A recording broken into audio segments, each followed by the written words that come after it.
Welcome to this week's Family Health Minute.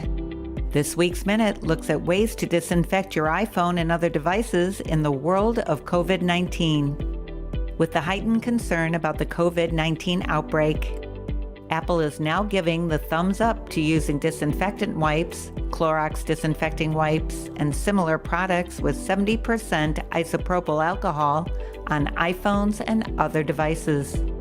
What to know about cleaning your iPhone and other devices. Use a 70% isopropyl alcohol wipe or Clorox Disinfecting Wipe.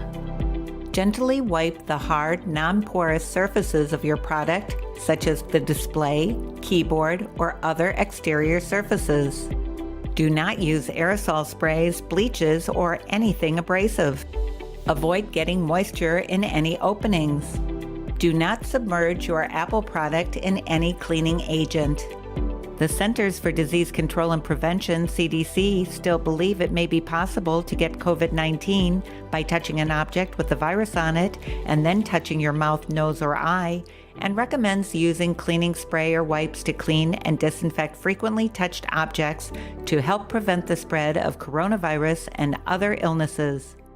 Remember, your best source for everything health is your chiropractor. Make chiropractic a regular health habit for the whole family to ensure your spines and nervous systems are working the best they can. And that is this week's Family Health Minute.